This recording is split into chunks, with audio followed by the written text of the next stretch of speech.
Amazing people. Amazing stories.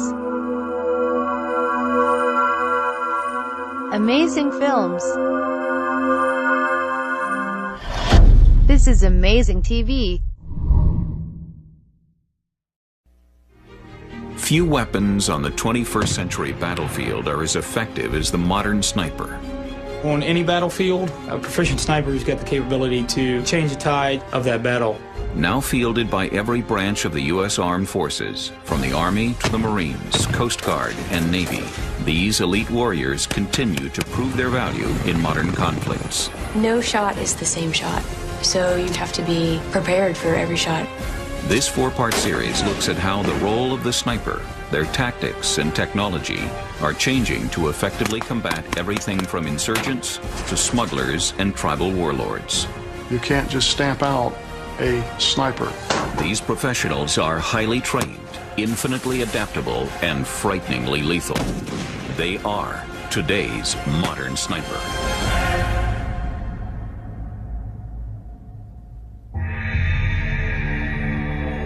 I'm Sergeant Parker. I'm the team leader of Sniper Team 1, Viper 1. I'm gonna go ahead and orient you guys this morning for our mission. The final exercise of the Sniper Team Leader course demonstrates the improved skills and tactics of the advanced modern sniper. I'm with 1-6 and I'm tasked with bringing stability back to the area. Give me your mission in a one sentence blurb. Insert, get eyes on objective, get all my men back safely to the extract point, and give the commander as much information we can on the objective for his attack as possible.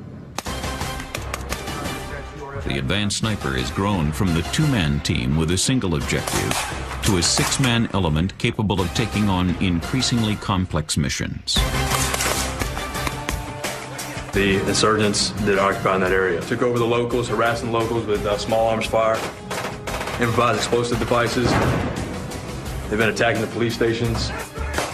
In addition to increased team numbers, what separates the advanced sniper is his expert camouflage capability, the ability to call in close air support, and most importantly, his ability to think on his feet. You've got to be an adaptive, intuitive thinker.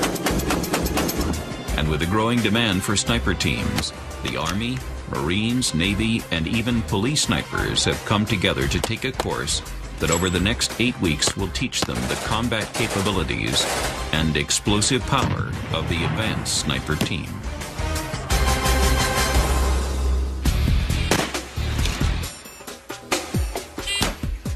A sniper team leader needs to be well versed, not just in marksmanship or even observation, but in other areas that are going to allow him to be able to do his job better. Take a knee, belay out, engage targets.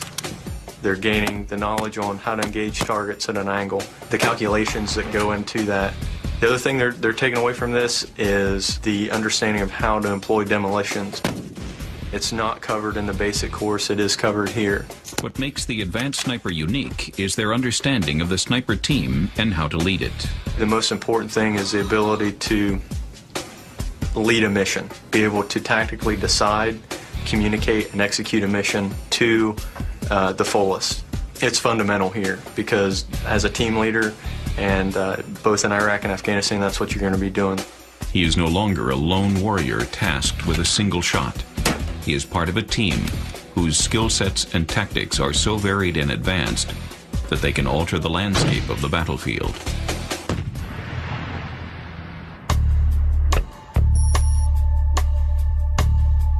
The sniper team did not come from any particular service.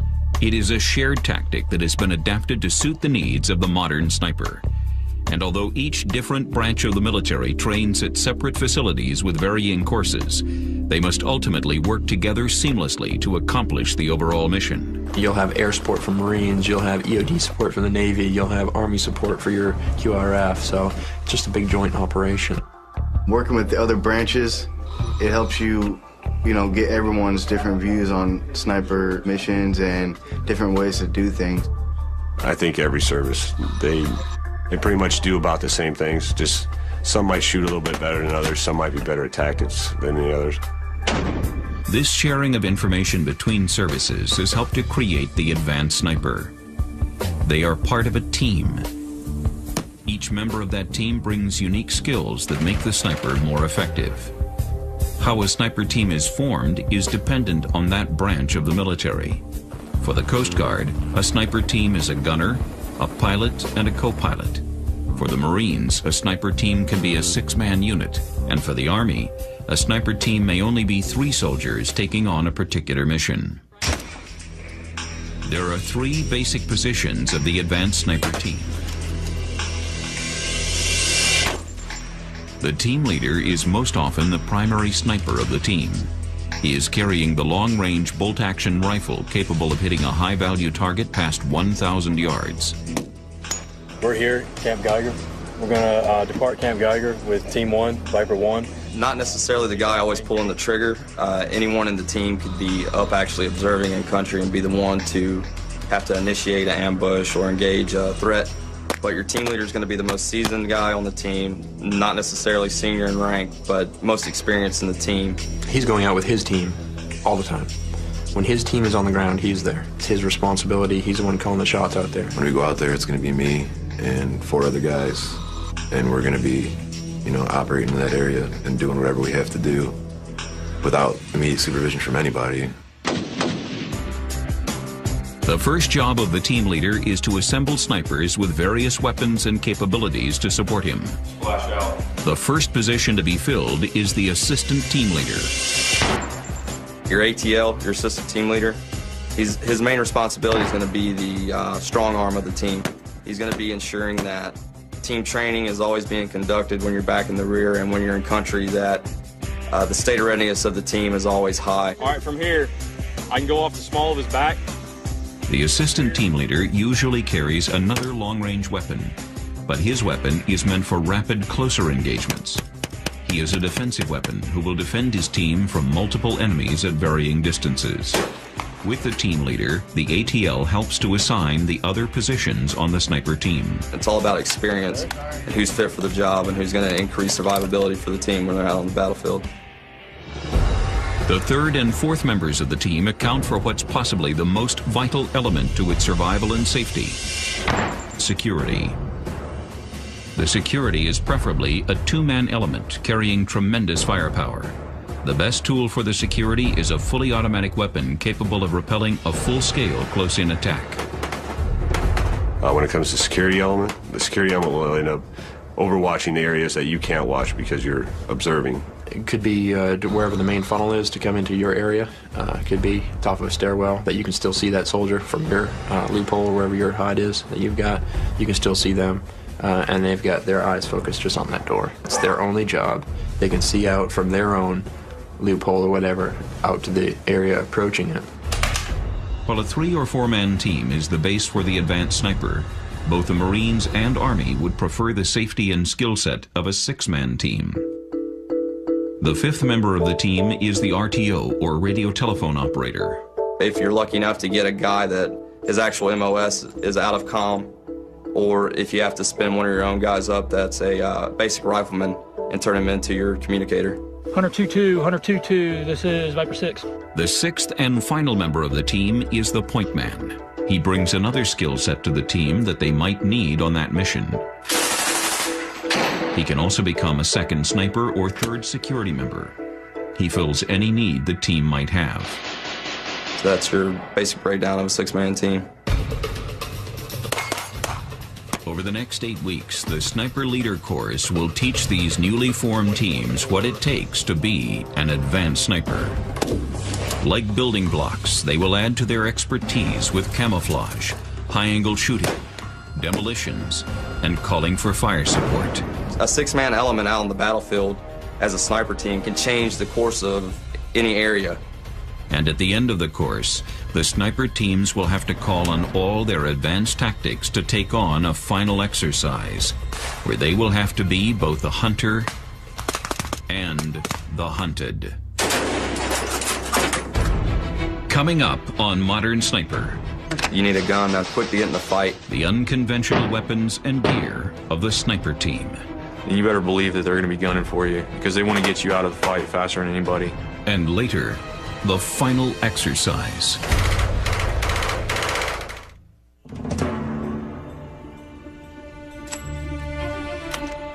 On today's battlefield, an accurate long-range rifle is no longer the only weapon keeping the sniper team safe. The Sniper Team Leader course teaches the advanced sniper to think beyond a single bullet. They must look at weapons with rapid engagement capabilities and massive destructive power. While each member of the team has a weapon specific to his role, he must also be capable of defending himself in a firefight. To do this, the Marines and Army run the advanced sniper teams through scenarios where they must fall back on the standard issue M4 carbine. It's easy to manipulate, and you can get a lot of rounds downrange on the target if need be. And with a bolt gun, if you've got everybody carrying their precision rifles and you're to insert and take contact, it's going to be really, really hard to get that fire superiority and be able to break contact away from the enemy with just bolt guns, because you just can't lay down the type of fire that you need with that weapon system. It's easier when you're going into buildings, clearing a building, occupying a building. That's when I'd say it's easier, you know. You got more bullets you can hold, and you can, you know, it's lighter. You can fire that sucker faster. Carrying an M4 through the city, Vice having a Mark 11, say, as your primary. Mark 11 has a tendency to jam.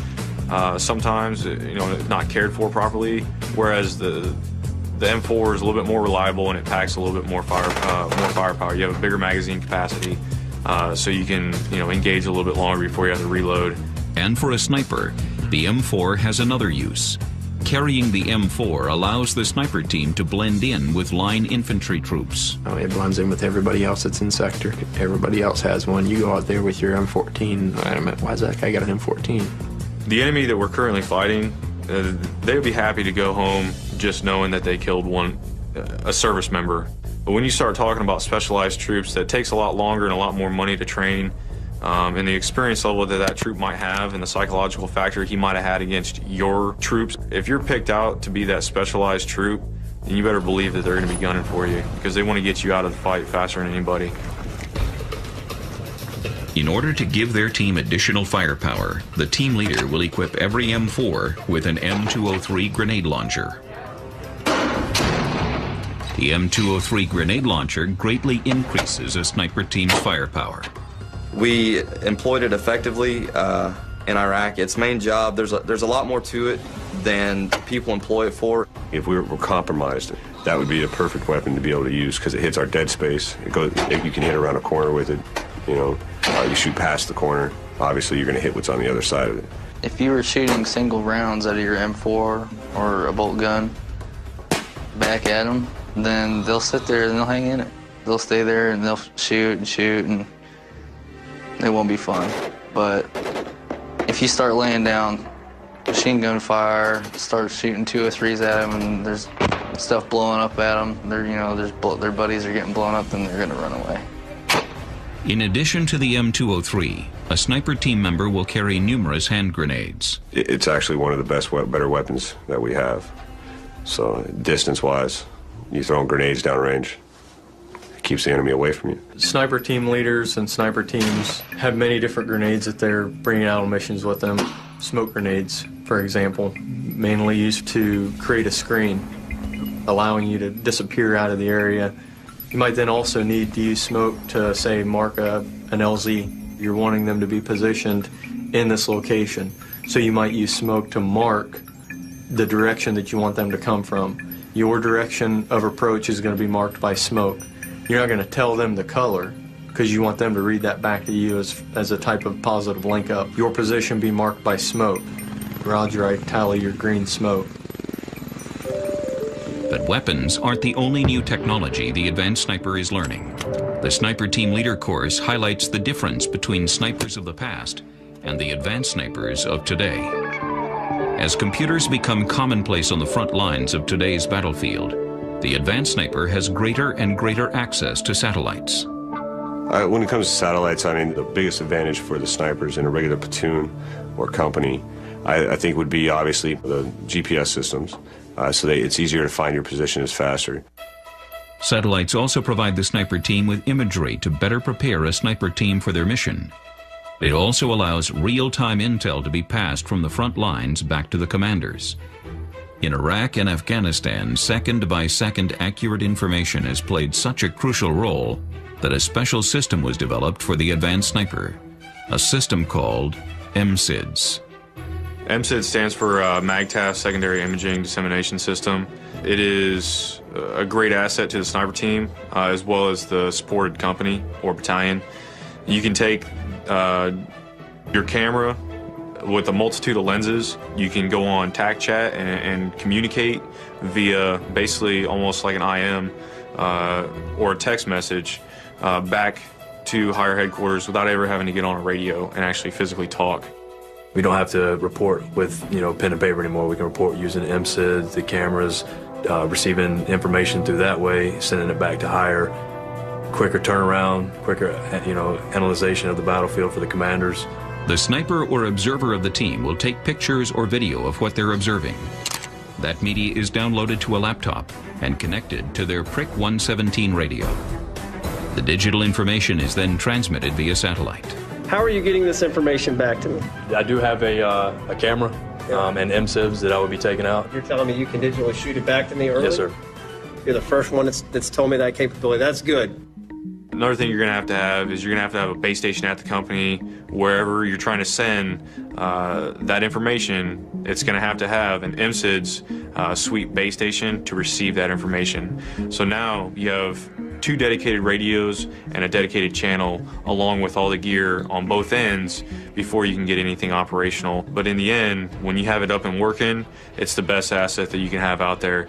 It actually brings the people that are sitting on the base, the rest of the Marines inside that command center, it can bring their attention basically to the battlefield without them ever having to leave that COC. The development of the MSID system has helped to make the sniper more than a weapon. The advanced sniper is the eyes and ears of their commanders, who could be anywhere in the world.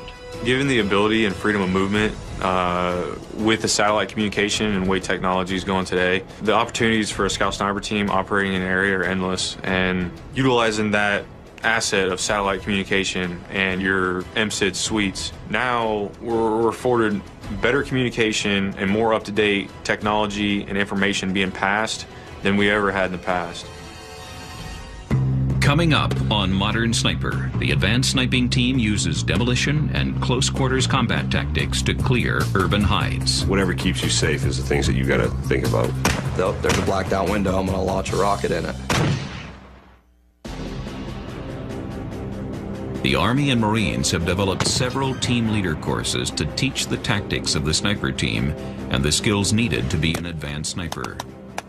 These courses must prepare the snipers for the battlefields of Iraq and Afghanistan, locations where the snipers must remain unseen in urban hides that are often lived in by people who may or may not be hostile. The sniper team must be ready to enter a house, clear it of enemies, and keep it secure. To do this, the advanced sniper has borrowed tactics from police and SWAT to help win the urban battle.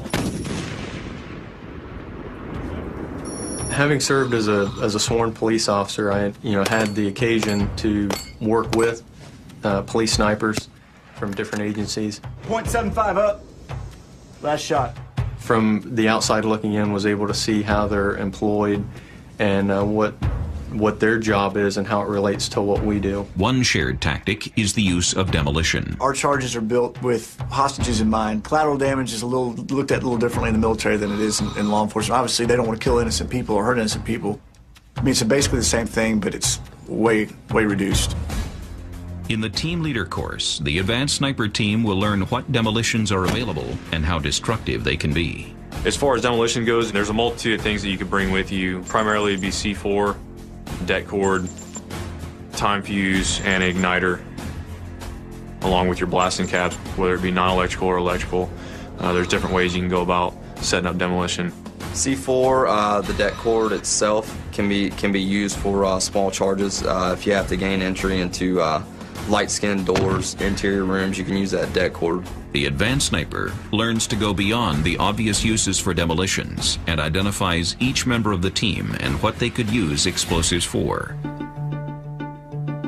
A loophole is a small opening that the sniper uses to aim and fire through without being detected. If there is not already a loophole in the building, then the assistant team leader may create one with a string of deck cord coiled in a spiral. You can coordinate with other units, have a distraction over here while you blow a small charge here to create a loophole for you to utilize instead of just staring out the window. Now you have to make them fight like you fight. They have to be a trained observer now, and they have to look for disturbances in the baseline instead of just, there's a blacked out window, I'm gonna launch a rocket in it. While the assistant team leader is preparing his loophole, the security element is using demolitions to protect the team. The team leader course teaches the snipers how to build protective explosives, but it is up to the security member of the team to decide how and when to use them. Some things you need to think about, though, if you're using explosives, is if you're in an occupied hide, you got to take that family's safety into consideration as well. You're not there to cause, harm to anybody except the enemy. I always felt safer having the human aspect out there as my security, rather than, I'm going to set up a claymore, a child walks into the house, or a grenade, a child comes in. Wherever you set that device, you're not just going to set and leave it. You're going to set it, and then you're going to have a Marine watching that area. So if it is a combatant or something like that, then, hey, he lets him walk into the device and then goes to town from there. The security may also choose to use demolitions to protect the team as they leave the hide. In my experience, you got people maneuvering on you. Something just happened. They know where people are, and they're not stupid. They know that was a precision shot. They know there's somebody vital here. They don't know who it is, but they know it's somebody that needs to be eliminated. So a lot of times we would exit the building, go around the back of the building and place a charge on the wall. All these compounds in Iraq have huge walls around them. So we would maintain a covered position, maintain security, put a charge on that wall and blow an exit route out the back of the wall using demolitions. That's something we did time and time again. Demolitions are often used to gain access to buildings the sniper teams need to occupy. We could use a donut charge that goes around the door handle and defeats the locking mechanism. We could utilize a slider charge that goes along the door hinges and defeats the door that way. Multiple breaching charges. A linear charge will defeat an interior door. All right, stand by. Fire and hole, fire and hole, fire and hole.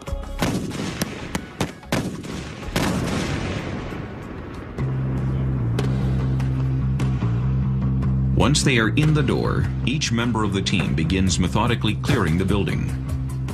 This system of clearing and moving through the rooms is its own unique style of fighting known as CQB, or close quarter battle. Everybody's an infantryman, so they have to know how to do it once for all. You can't just run into a building and say, okay, I'm taking over. You got to know how to clear the points that you need to be cleared. You always want to have the element of surprise because you don't want them to know you're coming. So basically you just, as soon as you make that first entry, you just go, go, go, go. To make that first entry, the security member of the team will breach the door.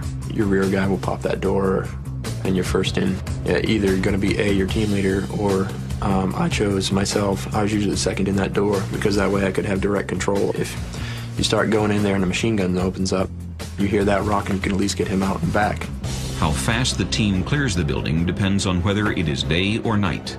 At night, the advanced sniper will use a soft clear in which they will move slowly and secretly from room to room. Soft clears are what we generally focus on. You'd like to go in at night because obviously the element of surprise. Use whatever method we need to gain entry into the courtyard itself, whether it be bolt cutters or just jumping over the wall. Then you gain entry into the actual courtyard. In our case, we had 2 automatic riflemen, which were saw gunners. And then you have another guy in the team that's going to maintain security down on the bottom floor and take care of the family. Watch out. Watch where you're walking, Jack. Take the door on the left. Take the door on the left. Once you gain entry into the building, the other 3-man, the team leader, the ATL, or whoever the 3rd man is, that OP team's going straight upstairs to do work and clear upstairs. You want to be as quiet as possible, checking for tripwires and traps and stuff like that, and make sure you're watching around so no one sees that you're going in there. And utilizing your NVGs and your IR floodlights, you're doing a soft clear of the room and making sure there's nothing booby-trapped, nothing fishy. The family's taken care of, and like I said, the security team's taken care of downstairs, and the OP team's clearing everything on its way upstairs to set up their OP and conduct observation. While the sniper teams prefer nighttime operations, there are situations where they are forced to clear buildings during the day. Say you were on a patrol with a regular platoon or a regular squad, and you ended up getting contact, and the target was too far for the regular infantrymen to hit. So the snipers would have to run into the side of a building to get a better shot at them, to work their way to the roof, or to a window, or anything like that. So they'd have to be able to clear the room as fast as they're moving. Going in there to clear, and you know it's hostile, you're not going to go in there slow. You're going to go in there and make sure you clear that building. You go in fast, and you keep that pace. You know, obviously there's going to be obstacles and stuff. You just have to adapt as quick as you can. You own that room. You're in there, you secure that room. You're not hanging out, you're moving on to the next room. You go from room to room, stairway to stairway, door to door, closet to closet. It's just, everything needs to be cleared before you try to set up your position. When the room is clear, when the area is secured, then it's saying, okay, Roger, now my security's in place. Let's start setting up our OP. After safely entering and clearing their urban hide, the advanced sniper team can begin their primary mission. They are watching, taking notes, and waiting for the opportunity to strike. Coming up on Modern Sniper. You're able to see out and nobody sees 6 Marines sitting on a hillside. The sniper has learned several new tricks to keep themselves safe. What fire support is just indiscriminately dropping ordnance. It's got to be used to shape that battlefield.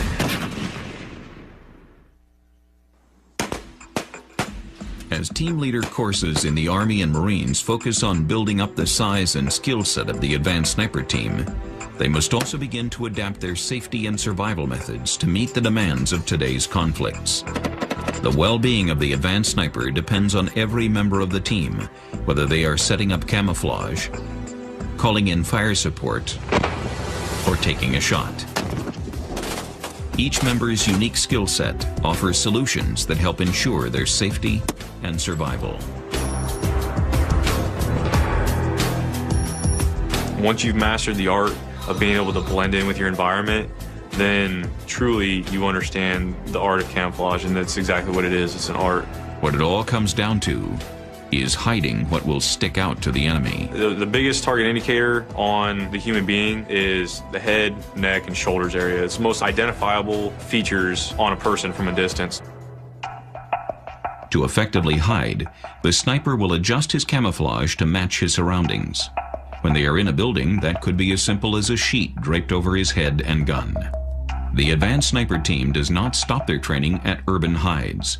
They must be prepared to use a number of techniques that make them look like the jungle or the desert. To be an effective sniper, understanding camouflage and how it works and what can be seen and what can't be seen, that takes a great deal of time to become proficient with and to understand. No matter what the terrain, snipers will help each other construct their camouflage. In a forest environment, the first line of defense is the ghillie suit. If the team is working in the desert, then their camo must match the sand around them. During daylight operations, we utilized chicken wire. Different techniques that I've used, from using Arctic Over Whites that I dye, sheets that I dye, spray paint, and then put a spray adhesive, some talky sand on it. And with that chicken wire, it's big enough for your team, so that way in the daytime, when the sun comes up, you lay that over your team, and now you are the rocks. With this technique, the snipers will assist each other in assembling and entering the hide. Teamwork is key in making sure that every part of the sniper is properly camouflaged. We need a big chunk of transplant right in front of the main loophole. Roger, I got it. So right on the right side as it comes up. Here's like 3 shadows right there. That'll complete the effect. And now, through the chicken wire being crinkled and whatnot, you're able to see out and nobody sees 4 Marines or 6 Marines sitting on a hillside. Of course, camouflage is not the only way to stay concealed from the enemy. Snipers in Afghanistan have learned that taking positions high in the mountains can be an ideal place to stay concealed while affording a commanding perspective on the battlefield. However, taking a shot from a high-angle position can be one of the greatest marksmanship challenges in sniping. That's something that if you've never done it before, that's a whole different breed of marksmanship, is high-angle shooting. If you've never done a high-angle shoot before, and you step out there and you think it's going to be the same as shooting flatline distance, then you're sadly mistaken. There's a lot more variables that go into it. Because, I mean, you're looking up, and whatever this is, it is what it is, but the bullet's only affected by gravity for this distance here. So this could be 600 yards, but whatever this angle is, You got to think that angle is compensating for the horizontal distance. Snipers use the Pythagorean theorem to adjust the angle of the shot. They know the C side of a triangle is the distance from them to their target. They use this and the angle of their shot to figure out the distance of the B side of their triangle. They then subtract B squared from C squared to find A squared. The A distance is what they use to adjust their scope. What's that range? 750? At the Team Leaders course, the students engage several targets from the tower. The targets range from 150 yards away to right below them. Once again, teamwork makes the difference between success and failure. The observer uses a slope doper to find the angle of the shot. The sniper provides the observer with a mil reading of the target. 1.5. Using those two factors, he can calculate the horizontal distance to the target. That is given to the sniper, and he engages that target. Obviously, downtown Dallas has got a ton of height, so the potential is there to have really extreme angle shooting. Look, clear. Excellent. Great time. Good job. Freaking awesome. I would say it's reinforced what I know more than it wasn't that it was new. It was a reinforcement of what I've been getting trained to do. Not only do snipers have to consider the calculations of a high-angle shot, but they also have to think about whether they should take the shot in the first place. Shooting their weapon will often give away their position. You want to go out there and gather the maximum amount of intelligence as possible. And if you're going to pull that trigger, like I said before, it's the consequences that would come from that. As a solution, the team leaders are being taught to call in fire support. Fire support often comes in the form of a plane, helicopter, or mortar, and even though it makes a larger impact, the location of the team remains secret and safe. What fire support is not is just indiscriminately dropping ordnance. Okay, it's got to be used to shape that battlefield. If you got 100 troops down on the ground there, you're going to pull your trigger at night with a Barrett. No. That's when I would either call for fire or whatever, because they don't know where that's coming from. They can pretty much triangulate where you're shooting from, and that round cracks off. Calling for fire is looking at enemy targets that I can't take out with my sniper rifle, and I need heavier artillery or mortar fire. And I'm just giving them a direction and distance from my position, and they're going to drop around. I'm going to adjust them on target, and target's neutralized. It gives you that option to stay on the battlefield longer and get more positive things done using your air versus using your gun. It's really up to that team leader. That's, again, going back to the team leader. That's his job to make that call on the ground. If the team leader decides to call in fire support, he must consider what's available to him, and on the modern battlefield, it doesn't necessarily come from the same branch of the military. Pretty much the first guys to show up, and help you guys out that's what you want. It doesn't matter whether it's from the Marine Corps or if it's a sister service, it does not matter to that sniper team. FDC, this is Viper 1. Vehicle and troops in the open, fire when ready. Because of the joint effort, a sniper team leader will usually have a variety of assets available to him, from fixed-wing aircraft with bombs to Cobra helicopters with machine guns. And they almost always have mortars they can call in. Satellite communication has made cross-branch communication easier and more efficient, making calls for support fire a great tool for the sniper. Coming up on Modern Sniper, the final exercise of the team leader course. And they want to be able to demonstrate to us, I can go out in combat and be successful. Killing those two guys is going to provide immediate security for y'all. 3 guys alone on the battlefield, it's pretty scary sometimes.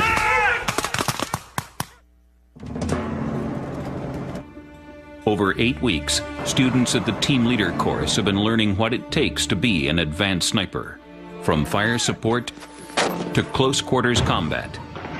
A good sniper team can take on any situation presented to them, and the best way to test what the snipers have learned is to give them a simulated mission and throw in unexpected obstacles. They're employing a lot of what they're going to do in combat here on the final exercise in a school environment. Hopefully they're successful and they get better in their abilities to move around undetected. During the 72-hour final exercise, 2 teams of 6 snipers will formulate and execute a plan to observe an enemy stronghold. The exercise simulates that the intelligence they gather will be used to support a company that will be assaulting that same town. In the team's plans, one team will observe the town from the surrounding wood line, while the other team observes the same area from a nearby tower. The 3 objectives for the teams are to gather intelligence, support each other, and most importantly, to stay undetected. It seems like such a simple thing for 4 guys to be able to move to a pre-designated area in a tactical fashion, but by the time you add gear and you add the heat of the moment and excitement, everyone kind of follows their own instinct if you don't have it planned and you haven't rehearsed to the point. So, I think the final exercises are very valuable for that reason. For the sniper team leader, the plan is everything.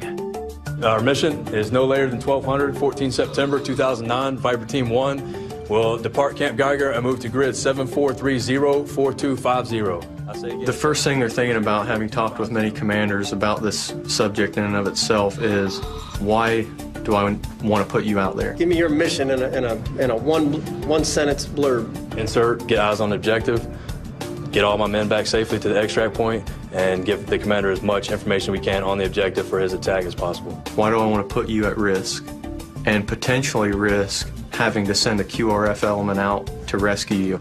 There is thick vegetation in the area, so our movement to our position and to get eyes on that objective is going to be slow. How much is it going to slow you down? You're leaving today and you've got to be back when? Tomorrow? I, as the commander, am going to think about when you get out there, if it's a huge impact, it keeps you from getting into position and accomplishing your mission. That's something I need to know. You have to convey to them, this is why you should put me out there. This is what I can do for you. This is how I can be successful. And you explain that through your mission that you put together. You're the first one that's covered any of these. But this is the whole reason I'm sending you out there. While the brief is underway, the assistant team leader preps the rest of the team and their gear for the mission. Viper's Nest, this is Viper 1, radio check, over.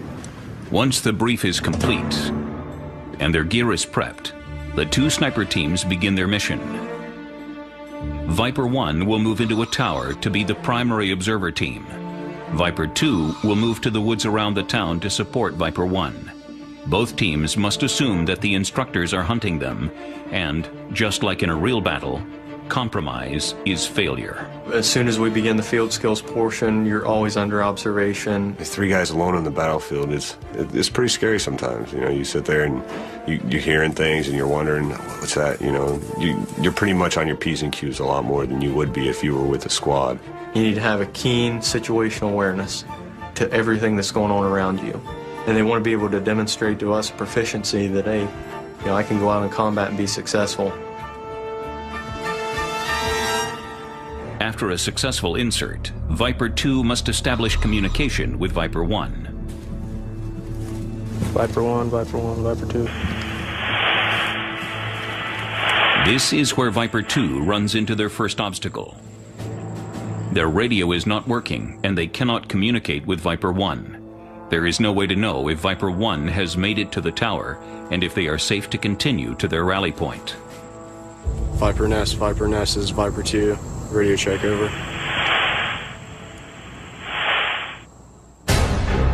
The instructors, acting as enemy insurgents, begin to close in on Viper 2. Without having any prior knowledge of the team's whereabouts, their goal is to find and compromise the teams. And since they know exactly how a sniper thinks, they are Viper 2's biggest threat. They're going out there hunting these teams and pursuing these teams. They have no idea where they are, but they're having to look for positions that they would select as a sniper. And it's at those times that they're interdicting the teams. In combat, if there is known insurgent activity in an area, the commanders will notify their forward teams. But when communication is out, the team is on their own. Since Viper 2's communication is down, they continue to move slowly and carefully to their rally point, stopping occasionally to try to communicate with Viper 1. but there is still no response. They don't know what lies ahead of them and have no idea of what is moving behind them.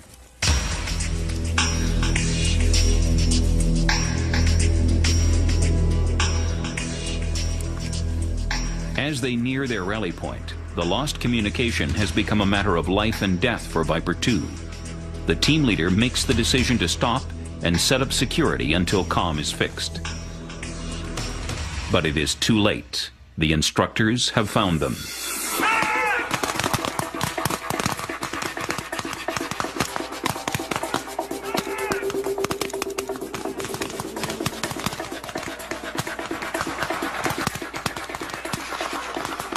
It is only through the entire team working as one that they are able to repel the attack.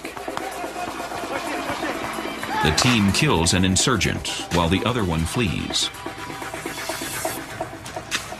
By successfully defending themselves during the attack, they have passed a portion of the final exercise. Now, the instructors give the team a reality check. Which way did your threat just come from, Bandu? That way. Maybe you want to keep security. Oh, he's got it. How far away are enemy reinforcements? Closer than your QRF, right? So what should be your first concern? Now that they just know they've been alerted to your presence. Get some distance between your 5-man team and that enemy company-size element, right? So what are you on the hook doing? Calling in your contact report, calling in QRF, telling them you need immediate extract. Only critique points are, hey, eliminate that threat first, okay? Whether it's 2 guys, whether it's 5 guys, whether it's 10 guys. If you can drop those dudes, drop them. Killing those 2 guys is gonna provide immediate security for y'all.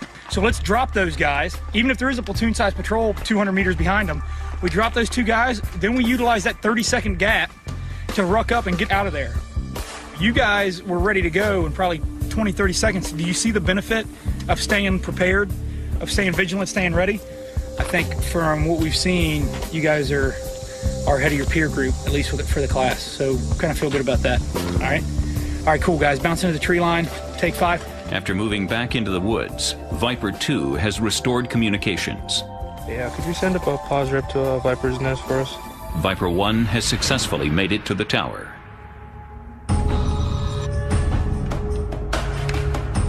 They are informed by the Sniper Control Center that the target they have been watching is a terrorist commander.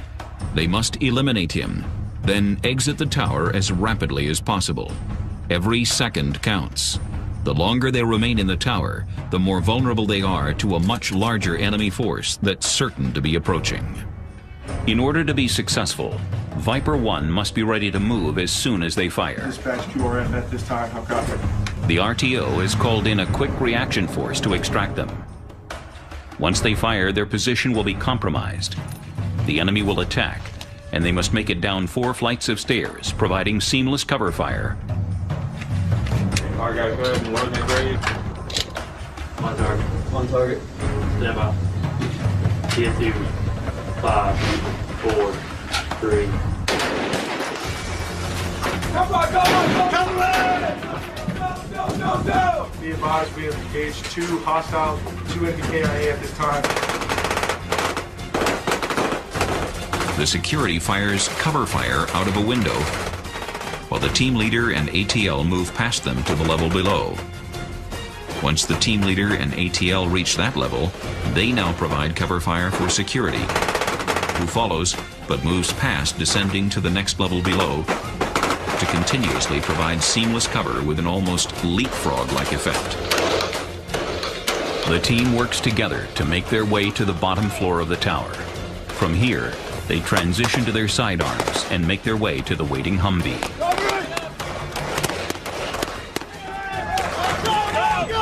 As they safely ride away from town, they know their mission is a success.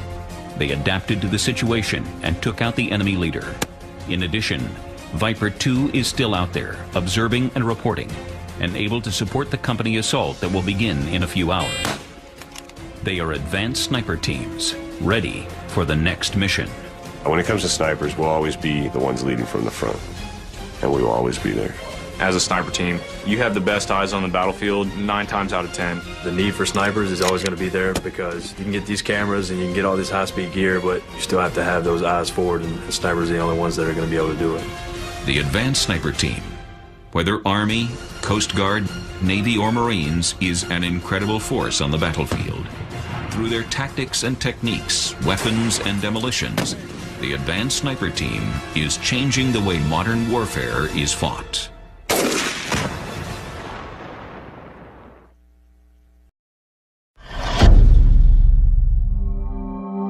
Thank you for watching The Amazing TV. Don't forget to subscribe.